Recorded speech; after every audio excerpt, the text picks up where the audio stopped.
Hello and welcome to the Kingsgrove Sports Centre podcast, where today we'll talk cricket, COVID, and a whole lot of other rubbish on episode 43 of the Kingsgrove Sports Centre podcast.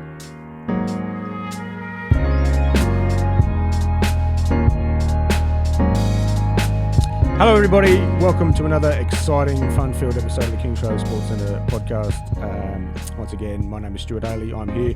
Of course, we've got the man in the corner that keeps this thing rocking and rolling. Producer Nick, welcome. How are you? Yeah, doing well, man. It's nice to be back in the studio again. We took a little bit of a break and we skipped a week where we normally have a podcast. We took a little bit of a rest. Yep. We've got Charlie joining us again via Zoom. Hello, Charlie. How are we? I'm good, mate, and I'm so glad that you share the high expectations of our viewership with what we're going. No, I said rubbish, but it's always high-class rubbish. It's always very good. Now, very excitingly, he's out of isolation. He's joining us in the studio once again. Hamish Solomons, welcome. Is the internet back on? Yes, it is. Yes, we turned it on. How are you? Oh, I'm all right. Mate, you're out of isolation. You've had a trim.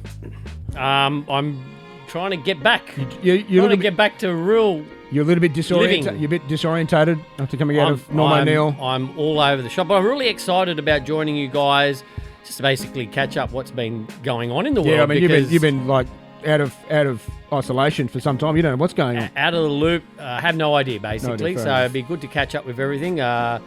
And like you mentioned, I've had to go and tidy myself up. The beard was getting, even I think in the last podcast or two, it was probably getting a bit bushy. It was pretty much, It looked like Can you do a before and after about now? Possibly, yeah. I could pull a screenshot from you're looking like you were playing a game of Jumanji in there for a little bit there. Did your children recognise you? Did they know who you were when you got back? They're a bit confused. I think they got a bit used to it. Yeah. And then I did go see the barber, and the barber did something a little bit different to my beard, and they weren't happy with that, so I had to take things into my own Wait, do you have hands there. Have you got a photo of that one? Picture of that? I do have something different. Yeah, yes. I'd like to see the little something different, please. Scary. I look like one of the guitarists from System of the Down. Right, yeah. The surge taken. Would have been long. Yeah. Oh, yeah. Right. Yeah. Interesting. Please let me see that. Yep. That would be interesting. All right. So since we've last talked, there's been a bit happening. There's a bit of upheaval at Cricket Australia.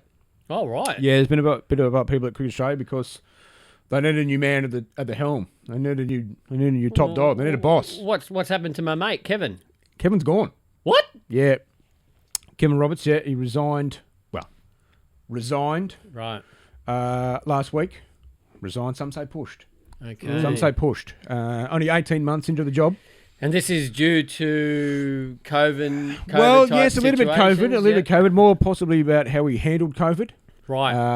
Obviously, there was a few people that were upset that basically, because, everyone sort of thought that cricket would have missed the worst of COVID because obviously it only came at the back end of the cricket season. Right. Only missed a couple of one-day games that no one was really that interested in, to be fair, against New Zealand, and then we missed a tour to New Zealand for some T20 games. So we thought, got the most of the season in. Yeah.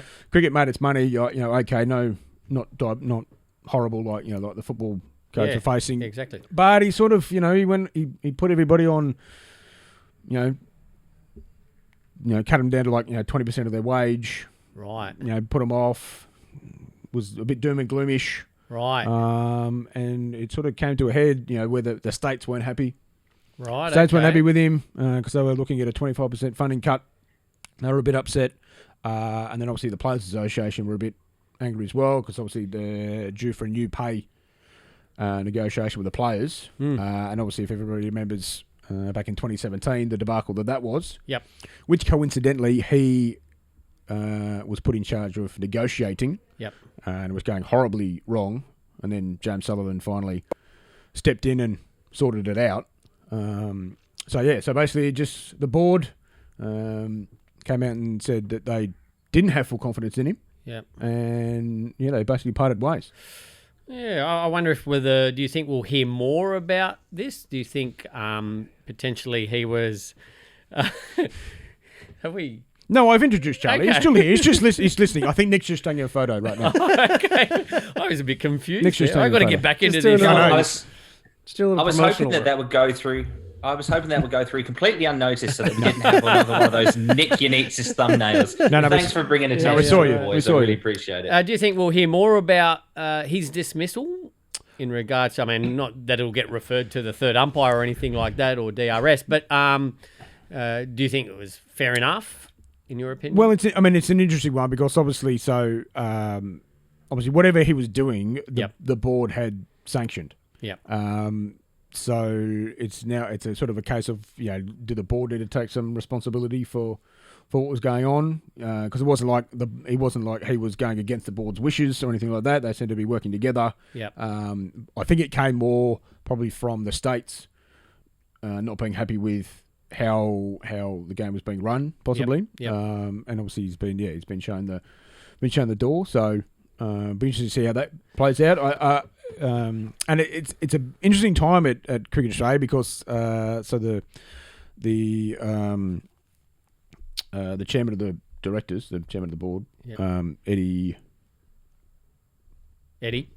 Yep. Whatever his name is, had a Zoom in a little bit like Charlie had a press conference to announce it. Yep. And sort of made an announcement. Wasn't too big on details. Not you, Charlie. You didn't announce it. It wasn't you. Oh. It's just you're on Zoom. It's like you're just on Zoom. Yep. I was just putting it into context. You were on Zoom. I see. This press conference was done by Zoom, and obviously you had all the journalists and they were asking questions and it was sort of explained a little bit why it was a bit wishy-washy and sort of why he'd left. It's just sort of like it was one of those the board's going in a new direction type thing, and he wouldn't really give a straight answer. He wouldn't really answer the journalist question. So it is interesting how it's gone, but it seems to be that the states are maybe pushing back on how the board is set up. Yeah. Obviously, a little while ago, the board was set up to be more of an independent board with more independent directors to run it that way, rather than previously how it was more state controlled. Yeah. I think they might be looking for a bit more control from the states. I feel a little bit disappointed for Kevin because I just feel like he hasn't had a lot of time to find his feet in the role. Some people obviously disagree with that because they feel he's had enough time to do enough not to warrant getting sacked, if you know what I mean. But also, who could have ever predicted that in running a situation like this that you'd come across something like COVID, and how anyone could, have to initially deal or react to it. Yeah, So a bit of a difficult situation. So I think the big issue is obviously, so we cricket sort of getting like pretty much all the season done. So having all the money in, and obviously should have had a lot of money because Channel 7 and Fox, the broadcasters would continue to pay their broadcast money. Yep. So it's why did they have to take such drastic cuts to the staff? Yep. Where did basically the people are asking where did all the money go? Yep. What happened to the money? So I think that's where the issue has come from, and him being the boss of the buck stops there, literally. Stops with him. So I think that's they're wondering where the money went, and also obviously now with the fact that it looks like India are coming. Yep. They're going to come. So cricket's not going to lose the $300 million that they were projected if India didn't turn up. So again, what's happened to the money? Where's the money gone? Why were the states going to have to get cut by 25%? Yep. In terms of the thing, they've made some big cuts. They have lost. They have made 40 redundancies from Cricket Australia. Oh, there's things like the second 11 competition. Second 11's gone. Yeah. No A tour. Yeah. No like CA 11 games. And no under 18. Oh, Yep. no underage championships either. Yep. For this season, so they're all gone to try and save some money. But you sort of got to wonder, where's the money gone? Yeah. What's happened to the money? Well, time will tell, I guess, because I guess the public probably needs to find out. Well, you'd want to know the cricket-loving public. Because where did where's it gone? Like they were in a decent financial position. Yeah. And now it seems like maybe they're not in a good financial position. Mm. And so that's where the cricket the Players Association is sort of asking questions as well. Yep. Because it obviously looks like that the players may get reduced pay. Yep. Again, it's one of the things they fought for. They fought for a revenue sharing model. Yep. So they knew that it would go up and down, but why has it gone down so much? Considering we're going into an Indian series where it's one of the high points. Yeah. So it is it's an interesting interesting point at the moment. Charlie, how are things faring for your English mob over there? Is the ECB in pretty healthy situation at the moment, given that that their season is affected? Well, I'll be brutally honest. I haven't really paid much attention to it. I mean, obviously we know that the West Indies have made their way over to the UK to play some Test series against England. Yep. But the situation with COVID-19 over in the UK is a hell of a lot different to what it is here in Australia. Yeah. Now, we don't have it completely under control here in Australia, but we certainly have a better handle on it than they do over in the UK at the moment. Now, the numbers are a little bit different. Just You'd say? Yeah, just a lot. Just a lot. The wife and I were supposed to have just got back from having a month over there last week, but obviously that got cancelled due to the pandemic. In terms of sport, you've seen things like the Premier League has just started up again. The Formula One season's been affected in all of Europe. Most of the Formula One teams are based in the UK. That's sort of why that's relevant. As for club cricket, there were talks back in Devon League about maybe having a different style of competition, whether it's a 2020 league or things like that. To be honest, it just got to the stage where, look, nothing had happened for a few months, so I just sort of tuned out of it. So I can't give you any sort of inside intelligence I know that from the UK other than what you'll find. I know that in Sussex, I think maybe the Sussex Premier League, I think they may have just cancelled that. It sort of got to a point where they had plans on, like, if they could play by a certain time in July, that they could have a certain competition. Yeah. But now it looks like, the government hasn't sort of come out and said they haven't reached a point where they could sort of get back to that sort of sport, and so they sort of cancelled it. I'll do. Look, there is. I've just literally logged onto the Devon League website, and all it's coming up with the latest tweet by Devon Cricket was huge congratulations for the result tonight for official Exeter City Football Club. So that tells you enough. They're not quite in cricket mode. They're just focusing on soccer. So I mean, I think like obviously the UK has been seriously affected by community sport has been seriously affected, and it would seem that maybe if any sort of games happen, it may just end up being like just friendly games, just in August, so that they can just sort of play. I don't think they're actually going to get any sort of meaningful competition. Well, I'll read the first paragraph of this. Is this is just Devon League, but you'd imagine it'd be the same the countrywide. Yep. Clubs in the Toll Charge Devon League are going to be asked what sort of competition they'd like to see if and when cricket gets the go ahead to start playing, and that's the first line from an article that was written by Conrad, our former press guy, that was only written on the 13th. So a week and a half ago. Yeah. So the fact that cricket is still not underway there in Devon just it doesn't bode well. Seems a lot is still in the air. Yeah. The good thing is, like Charlie said before, is that the West Indies have gone over to England. Yep. And they're currently in their isolation period. They're training amongst themselves, but they're in their isolation period, so they will play. I think it's 3 Test matches against England. Yep. In July, and then Pakistan are also due to go over. Yep. For Test matches and I think some one-day games. But as of today, 3 of the Pakistan players have tested positive to COVID-19. So they're going to have to go into isolation for 14 days. So it's Shadab Khan, Harris Ralph from the Melbourne Stars, and Haider Ali. They've all tested positive for COVID. The interesting thing about those guys as well is that according to the BBC website, it says that they were all asymptomatic but tested positive on Sunday. So that just sort of goes to show what sort of danger all the sporting codes as well as the general public are under, in that people may not show any symptoms of it, but may be positive. And that's how it can spread so badly. In fact, I only read this morning that some people that were let into New Zealand from the UK just the other day have now tested positive and were allowed to go from Auckland down to Wellington. Yes. So their 0 coronavirus status is now gone.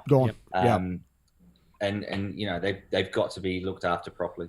Yeah, so I mean it's tough because you've seen in the AFL with one of the Essendon players has come back. He came back. He was in Ireland. He came back. He went through the quarantine protocols. He isolated for 14 days in a Melbourne hotel. But then obviously the AFL players and the rugby league players are getting tested pretty much, almost on a daily basis. Yep. And he'd gone through. He'd sort of tested negative 3 or 4 times, but then. This one sort of picked up an irregularity, so he got tested again, and then it picked up he was positive. So, and he'd been obviously been around playing. So it's a tough one for these top sports to handle because it can change very quickly. Well, you look at the Bulldogs' Adam Tolman. Yep. He got pulled out because his child went to a school where one of the teachers tested positive. So he gets pulled out. He's hopeful of playing on Sunday. If he gets tested, I think he gets tested again another couple of times this week. And if he's clear, then he can play on Sunday. Again. But well, the interesting thing now with what's going on in Melbourne is what's going to happen with the AFL, because there'd have to be some concerns. Yeah.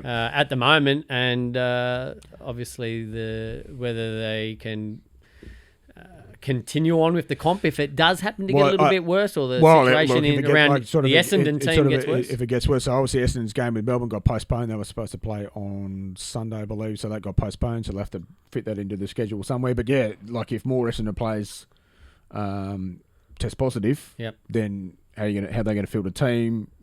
Obviously they're a little bit disadvantaged by it, but it's also there's more things as well, because you've got the Western Australian teams are currently based up on the Gold Coast. Yep. Because obviously the Western Australian borders are closed. We're hoping that if there was no more cases, that Western Australian borders would open so they can go back and they could play, but that's not going to happen now. So they could possibly be stuck on the Gold Coast for longer. They're not happy about that. Melbourne Storm. So they're going to resituate. So they have to relocate. Yeah, they're moving to New South Wales. They have to relocate because obviously now with more cases in Victoria, they're not going to play games there. I guess as sports-loving public, we just have to probably be a little bit more accepting of what's going on, because it's very easy to get caught up in it all and be disappointed with outcomes and stuff. But at the end of the day, it's just a game. It's just a game, and it's just we've never gone through this sort of and health has got to come first at all times. So you just got to roll with the. Yeah, can only feel for people in England though, where you're virtually looking at a situation where the sport that you love or live for or play for professionally, is actually gone for a whole year, basically a whole season, which is a whole year. I think there will be some county cricket at some point. I saw that the boys from Surrey had started back training. Yep. Well, they picked an 18-man English squad for the West Indian stuff, so I guess those players, those guys got to prepare they're preparing their training, and so like to get some match practice in there as well. Obviously, all these sort of county games and stuff will be socially distanced and all sort of protocols in place so that everyone's as safe as they can be. But it's hard if the country doesn't have it under control. Yep. How do you sort of keep going with this sort of stuff? So now I did note in the English 18-man squad there are two guys who have played cricket for St George. Two for St George. Rory Burns and Ollie Robinson. So we're pretty proud of that fact. We're producing more English cricketers at the moment than Australian cricketers. Although we do have 4 Australian test representatives in our current lineup, so we can't complain too much. You can't complain. You're doing okay. I did notice actually that in that England squad or the larger England squad anyway, there's a couple of names that I've been banging on about for ages. Overtons. I was about to say. Sorry. Who were they, Charlie? I can't remember. That was my segue for you, buddy. Jamie. Yeah, of course it was. But yes, I'm happy to see that Jamie Overton has also made the squad alongside Craig Overton, because if he stays injury-free, I really think that Jamie Overton, with his pace as well as his ability, could be a very good bowler for England. Especially, let's face it, Jimmy Anderson's going to be retiring in a couple of years' time, if not before. And Stuart Broad as well is coming towards the. You've got to think. Obviously, Broad and Anderson aren't going to be around for much longer. Really, you need to find someone. You need to find someone to be able to take their place and back up Jofra Archer, who you're hoping obviously will be around for some time. So you need someone. You'd hope Jofra Archer's around for a while. Obviously, I'm a big fan of the Overton boys, and I know that there is other bowlers around in county cricket as well. But with we're talking just back along there about the restart of sport with COVID-19. I've got what I think is going to be a but slightly unpopular opinion, in that I think that sport these days brings in so much revenue that people are looking at that before they look at the health issues. And I think that and I know it sucks for you, Stu, because you're a Liverpool fan and this, that, and the other. But part of me thinks that for the greater good of all of these nations and all of the players' health, as well as the fans and the people that go and generate this revenue, should be just stopped.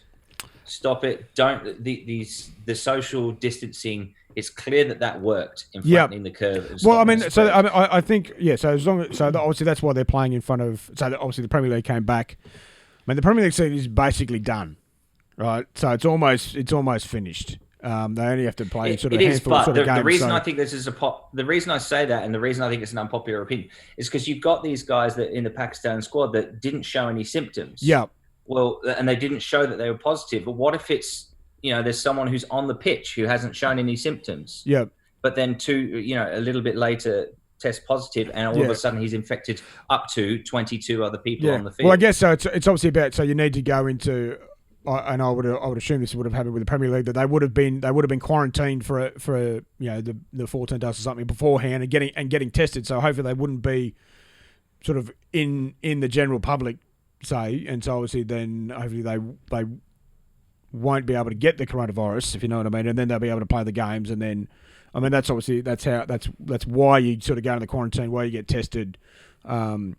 So look, it is a little bit unpopular because this is Liverpool's best chance to win the Premier League in some time. And let's face it, we have been the best team in the competition. And if it was null and void, it would be bad. There is an economic argument in all of this. So whether it's the Premier League or cricket or the AFL or the NRL, in terms of obviously it's not just the sport, it's not just the players that play the game. Yeah. They employ a lot of people as well. So it's the backroom staff, it's the administration staff, it's people with the broadcasting and all that. And so obviously there's a lot of other things that go with that. Plus also the general public as well in terms of the fact that I will let you get in a minute. You got started about Liverpool. But it's about because obviously if everybody's sort of had to have been at home, one of the things that people were complaining about was that obviously there was no live sport on, so there was sort of nothing. So if you can sort of get some sort of sport on so that people can watch some sport and they can feel better, they can follow their team, and so there's a positive aspect to that. It's an ever evolving sort of situation. Charlie, have your say. I completely understand that the sport these days have reached a level of professionalism that we've never seen the likes of before, and I personally think that Liverpool should be awarded the title now, because they deserve it. They're that far ahead. I know you can make the argument, well, what if they lose 15 games in a row? They're not going to. No. But we only got to win 2. I think Liverpool could be... and there is a precedent. Sport has been cancelled before because of something on a global scale. Now, I understand that was a world war and not a pandemic. Yeah. But the point still stands that sport can be cancelled because of a major worldwide event. Well, I think you'll find that there will be some sport cancelled. So obviously there is supposed to be a T20 World Cup in Australia in October, November. Yep. That won't go ahead. They haven't officially cancelled it, but I don't see how that's going to be able to go ahead. I don't see how you're going to be able to get international travel till next year. Well, so. You're not going to be able to get So you're not going to be able to get 15 countries in. Even if you try to get dispensation to, quarantine people, blah blah blah. That's not going to happen. So that will get cancelled. We've seen with Formula One. That will be a completely different season.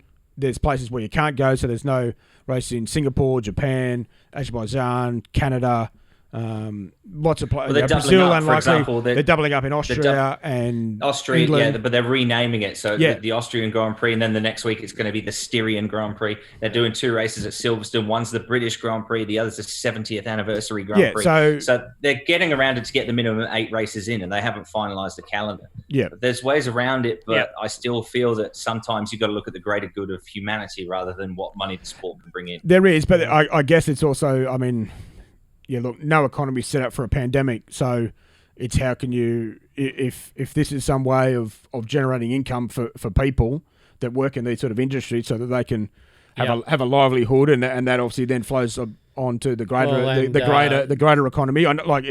It's difficult to do. Because the other thing is, there's no way we can. The only way that you can beat the coronavirus is by creating a vaccine, and I know Donald Trump reckons there'll be a vaccine tomorrow, but he's lying.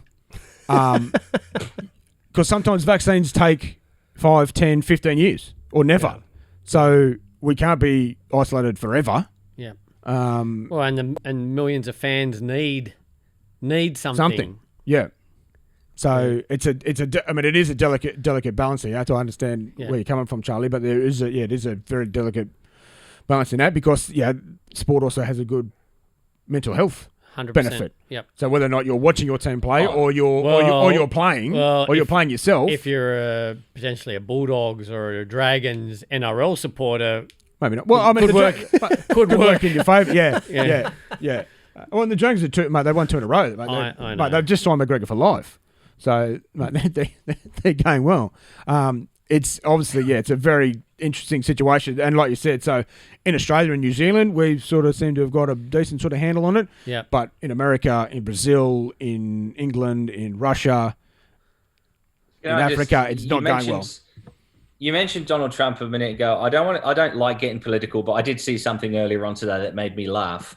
And the article was entitled "Why Liberals Are Wrong About Trump." So I clicked on it, and it said, "They're not. He's a sociopath, and here's a recipe for some scones." It's very good. I like his. I liked his. I heard it in the rally that he had the other day. He told his experts or his advisors, or whatever, to limit the testing so the numbers didn't look too bad. Oh, jeez. Oh. That's like printing more money, isn't it? Now, can I, for fear of maybe talking more about politics and COVID, can I suggest let's get back onto the topic of cricket? Yeah. What else is happening since I've been in isolation? Anything else there? Thank you for righting the ship, Hamish. Well, I mean, so I just felt like we were. so the states are starting to release their squads for the upcoming season. So there's been a few changes here and there. Adam Zampa's come back to New South Wales. Yeah, interesting one. I think Chris Tremaine's also come back to New South Wales. Yeah, I heard he's that. Hoping to come back to New South Wales. Don't know where I heard it. Maybe in the roof. Maybe in the roof, possibly. Just in the general atmosphere. Peter Siddle's gone to Tasmania. Mm-hmm. He's on for Tasmania. I think he's. Yeah, I think they might wear his beanie there, can't he? Wear his beanie down there. I think they've sort of maybe offered him possibly a coaching gig, possibly post transitioning sort of thing. Yeah. Heard today that Nathan Coulter-Nile and Andrew Tye have not been offered contracts for Western Australia. Wow. So that's interesting, obviously, to Australian one-day cricketers. So whether or not they'll if they'll play white ball cricket for Western Australia, possibly, or they'll try and get a gig somewhere else. Yep. Opens up the door for a few states to potentially. Yeah, it does something a little bit. James Faulkner didn't get a contract with Tasmania, but he's aiming to stay there and play some white ball cricket. So that's interesting. On the women's front. Sammy Jo Johnson's signed with New South Wales. Yep, Kingsport girl. New South Wales girl, born in Lisbon. Played all the junior underage stuff with New South Wales, but been up in Queensland for 9 years. She's come back with New South Wales. Yep. Tasmania's been busy in their recruiting stakes. Yep. They're always busy. Heather Graham. Yep. And, oh, really? Yep. Heather Graham's gone, and Naomi Stallenberg's gone there as well. Yep. So a couple of pickups there. So. Interesting, a bit of movement here and there. Now, did I hear that maybe potentially in South Africa they were looking at a different format of cricket? Yes. So explain this. I don't get this. The mad scientists have come up with a new format. So I thought it might have been a competition, but it's only going to be one game. It's like a charity game. Well, if you think about it, cricket is a game of just where you could tinker and come up with all sort of crazy. So things. we're supposed to have the 100, but that's obviously been postponed until next year. Yep. The 100. What's the 100? So the 100 ball cricket. Just 100 ball cricket. Just 100 So a little less than T20. A little less than T20, right? 100 ball cricket. Because T20 was starting to drag out a bit. Yes, so you got T20. Now, in South Africa, I think it's called 3TC, something? 3-team cricket. It's 3 teams. Right. 3 teams in this game. So it's a total of 36 overs. Yep. You bat for 6 overs each. Yep. Against each team. So I think you get a maximum of 12 overs. Right. But you bat like 6 at a time. Yep. So say, for instance, side A will bowl to side B and side C will go off, and then those 6 overs will be done, and then side B will bat and side C will bowl, and et cetera, et cetera. Yeah. So only 8 players per team. Yep. Once you get down to the 7th wicket, it's last man stands. Right. So the last bloke gets to stay there. Yep. And he can bat out the overs. but he has to score in even numbers. Well, you know what I like about that? That 2, 4, or 6. That gets rid of the whole grey. in even numbers. Yeah, so when he's on his own, he can't run a single. He's got to run either 2, 4, or 6. But it also takes out that grey area of the man cad. yeah. That's what they got rid of. They thought we got to get rid of this. This is a blight of the game. Yep. So it's interesting. And so it's a charity, basically it's a charity game. They're trying to raise some money for people in the cricket community that are sort of having issues around the pandemic. So I think it was supposed to be played on Saturday. I think it was supposed to be played on June 27th, but they had to push it back a bit because the government didn't give them the go-ahead. So I think it's now hopefully going to be in July. So that'll be interesting. Just makes you think what else is out there in regards to... have you had any thoughts or ideas on how you could tinker with the game of cricket to make it interesting to the public that seems to get bored with things pretty quickly? Well, I don't know if you've seen this before, Charlie, but I know that and they tried it in I think some of the junior games where you have, so say you play 40 overs. But it can still be a 4 innings game. So you bat for, so one team bats for 20 and then the other guy sides bats for 20 and then you go back in and you bat for 20 and you bat for 20 again. Yeah, I've actually been involved in junior games umpiring with my son. I think that could be an interesting format. That for juniors who, can lose interest and stuff like that, it's a real good format because it means that you're batting and bowling every Saturday. So some of these games are played over 2 Saturdays, but a team is batting and bowling on every week, which is, I think, good because then you got a situation where a lot of cricketers weren't backing up the next year because there were Saturdays where they just filled, and then if they get a duck in the next game... Well, I'm thinking even for sort of the international standard. So people will be talking about the one-day game and, look, it gets a bit boring sometimes, T20s sort of help that because it gets the guys a bit more attacking. But if you're only batting for 20 overs... that might make it a bit more interesting. Obviously, it sort of continues on. So, if you're in your first 20 overs, if you're 5 for 10, your next 20 is not going to be that great. But sort of might make it a bit interesting. I think that's an interesting format. Yep, that would make for an interesting podcast sometime. Suggested changes to cricket formats or ideas for cricket formats that didn't exactly take off. Ooh. Yeah, no, I'm not sure. I mean, I'm interested in the 100 and see how that goes, see how that plays. Because I know one of the things is I think you bowl 10 balls from one end. I don't know if that's the last over or if that's how it works in total. But so you bowl. Well, I think there is scope for massive improvement in the game, but it just takes away all that traditional aspect of it. Is rather than changing every 6 balls, which basically stops the game for a minute or two whilst everything gets reset, is actually playing half the game from one end and swapping ends. See, for me, this is like I like that cricket is evolving with the times and developing and things like that. But this, on face value, I'm a traditionalist. Okay, I'm not so sure I'm a fan of the 3. For me, that's like having the game as snooker and adding 4 additional pockets depending on who's playing. It's just. I don't like it. Extreme sports, Charlie. Look, no current generation is going to like or appreciate, Well, we thought T20 when one-day cricket was probably introduced, people thought, what are they doing to our great game? Yeah. But it's, I guess, all these tinkerings with the future generations. So I would say maybe not so half the game at one end, but I would go back to bowling 8 ball overs. Instead. Well, there is the aspect of a bowler potentially getting even more tired in the. But then I'd reduce. But then you reduce the amount of overs that you play because you still play the same amount of balls. But if you're bowling less overs, then So I just think if this modern day society likes things fast, then we got to look at ways that the game can be sped up without changing it too much. Well, I think you just. The thing is with the players is especially the guys. They've just got to move faster. I mean, if you watch the girls play, they don't muck about. Between overs, they get their stuff done, they move, they get ready. It doesn't take as long. That's the thing. There you go, Stu. There's an idea. Then we've already seen it in things like golf and snooker where they put a shot clock on. Yeah. Do the same in cricket. You've got 1 minute to get round to your fielding positions for the next over. In between. Yeah, because I mean, there's only and like broadcasters only have one. Like they only have one ad. They only have one 30-second ad, or you have two 15-second ads or something. So you can't sort of worry about that. And then you've always got. But that's why broadcasters love it, because you've got an ad break every 5 minutes or whatever. I saw another interesting thing where Sophie Devine from New Zealand and Jemima Rodriguez from India were talking about maybe changes in the women's format, and they were saying either shorten the pitch, or a lighter ball. Okay.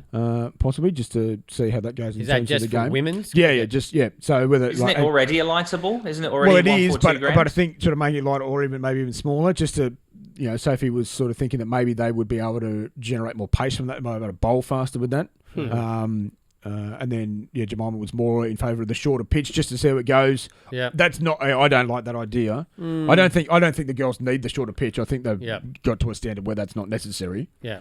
Exactly. The smaller ball, or an even smaller ball, or an even lighter ball, is an interesting. Well, if there's ever been improvements in a game, it's in the women's game. That's more. I mean, that's more about just them having access to funds and better training facilities and opportunities to train and stuff. That's where that sort of comes from. So, well, that's a nice little into my little idea in regards to a new format of cricket. What's that? It's a T20 test match, right? But there's 2 teams, but 4 teams, girls and boys. All right. So let's say you go in there. Yeah. Stay with me here, guys. Okay. All right. So you got think of it as an Ashes challenge here. Yeah. You've got the Australian male team and the Australian female team. They're on the one side. They're on the one side, and then you've got the English male and female team. So, however the toss goes, the Australian male team will bat first. Yep. And they bat. Yep. The male English team bowl against them. And they set the score. Yep. That's the first innings. Right. And then the girls take over for the second innings. Right. I see. Right. Bringing it all together. Okay. Or you can maybe swap it and the girls go first and the boys go second, whatever. It's up to the toss. Yeah. I see. The captain decides. Oh, okay. The Australian girls will bowl first, thank you. Right, okay. Which automatically means that the Australian women... So do both captains go out of the toss? I think you had 4 people there? You could. Why not? Yeah. You can have a toss to decide who goes for the toss. Yes. Yeah. Yep. I think maybe you just bring rock, scissors, paper into it. Rock, scissors, yeah. But you bring it all together. Did that in traffic the other day. The game is played over one day. Okay. 40 overs. 40 overs. Yeah. 40 overs. Yeah. So 80 overs in the day. Coloured or white clothing? I think it's got to be coloured. Okay. And there you have it. And your spectators are getting to see both genders. Interesting. That raises questions about if you've got either side, if you've got the batting side and the bowling side, if statistically there's among men's teams or women's teams, statistically one or the other performs better. Am I making sense? Well, we're basically saying obviously Australia and England have amazing rivalry. Yeah. In both the women and the men. Yeah. Who's the best combination? Interesting. I actually really like that idea. I think that'd be great. It's definitely thought-provoking. Yep. Yeah. And I had many months to think about it. I was wondering what you were doing in isolation. I mean, I'm with you, Charlie. As an exhibition match, I think that would be a wonderful. And then if it takes off, then bring it in. But let's just remember, it was my idea. Well, okay. Well, so you know what you need to do. Yeah, you need to write the rules. You need to patent it so that when they do it, they need to come and pay you money. I'm willing to donate it to the powers that be, but just for them for a fee. Instead of the national anthem at the beginning of the game, we just have a thank Hamish ceremony for the great idea. Mate, you need to get cash out of this. Don't give it away for free, mate. I know you. Just something, just a little bit of money. Percentage of the gate takings or something. Free ticket to the game. I'm not a greedy person. Just a general admission game. Yeah. Free beer and a sausage. Yeah, that's it. Well, that'd save you a hell of a lot, actually. Yeah, maybe an ale or two after the game of the players. Right, you can present the trophy. Yeah. You get to present the trophy. Nah. No, you don't want to do that either. The Hamish Solomon's Cup. You want it named after you? Yeah, but I just want it to be seen as bringing everybody the genders together. Well, what about you could have it? What about you have the Ashes? Well, the Ashes is like it's everybody. So like the guys play the Ashes, they play the 5 test matches, then the girls play their test match and their one days in T20, and then whoever gets the most points, then they win. Well, that would be like the Grand Ashes. Yeah, that'd be. You've got the Ashes, but then you've got the Grand Ashes. That'd be too Anyway, much. the limit, Grand it's National. limitless. It's the game of cricket, as we know, is limitless. The Grandmaster National. I Man, think- my I friends think- growing up, that whenever it was like for all the marbles, like we were bowling or something, and the score is whatever. It's like, okay, this frame, Grandmaster Nationals. Just everything. All score is I think- irrelevant. World domination, or it's like the Americans like to say when they win anything, they're the world champs. Well, you know. Yeah. I think that you got to know your limits, Hamish. I think you're onto a winner there with your first idea, but you've taken it too far. Just reel it back a bit, mate. You can't you've gotta touch shoot- the ashes, apparently. Mate, shoot the ashes are off You got to limits. shoot, mate. Shoot for the moon, mate. Shoot for the moon. Yeah, absolutely. Although that's probably a good segue for if anybody's got an interesting idea for a new format. Let us know. Tell us about it. Tell us Oh, about it. yeah. Yeah, social media. You can reach How us can at they get in Facebook. contact? They can reach us at facebook.com/Kingsgrove Sports Center. We're on Instagram as Kingsgrove Sports, Twitter at Kingsgrove Sport. You can use the hashtag KSC Podcast if you want to target a comment or question at just the podcast boys and not the store, the business. We're on, hopefully you're watching us on YouTube. We put these out as videos on YouTube, our YouTube channel, Kingsgrove Sports Center. We're on Apple Podcasts or iTunes, Spotify, Stitcher, iHeartRadio, and if you use another podcast platform and you want to add it, the RSS feed link is in the description of every YouTube video podcast. So Happy days. thank you for joining us if you're listening or watching. Or watching, yeah. And if not, tell your friends. Get involved. We like to talk about cricket and sports and stuff. Charlie, just before we do wrap up, you are in the Mercedes Formula One team jumper. Just quickly, will anybody beat Hamilton in this whatever format, however the championship works out to be, however long? Why start now? Exactly. That's not a quick answer. Sorry. I hope not. You hope not. I hope so, but I don't think anybody will. I think that historically in the last few seasons, although Hamilton has dominated the latter half of the season, he started off pretty slow. Obviously, we're a bit further into the season now, so all teams have had that chance to develop. I think he'll be up there. I hope he gets that 7th title and gets on that pedestal with Michael Schumacher because I think he deserves it. But I also have the sneaking suspicion that Charles Leclerc is going to be very strong in the Ferrari, and that will annoy Sebastian Vettel even more. And also, I've got a feeling that the Racing Point team are going to be very strong this year as well. Now, I don't think that Lance Stroll is a particularly strong driver, but I think Perez might even get his first win. Yeah, because they've copied Mercedes, so it could be interesting. The Mercedes B team. Yeah. All right. Well, great to be back, guys. Good to see you, Hamish. Nice Good to see you in real life. In person. Hopefully, we'll see Charlie in real life some point soon. Yeah. Oh, you will. I tell you what, next Tuesday when I come and pick up Hamish and we go to the airport to watch that 747, maybe I'll come in and say hello. Can we edit that out? You guys gonna have a real emotional Got to say send off goodbye. to the 747? Got to say goodbye to the Queen. Yeah. Can I do an unashamed plug for my social medias for that? You all know I'm a plane spotter. Check out Alpha Charlie Photos on Instagram and you'll see what me and Hamish are on about. Just cut him off now.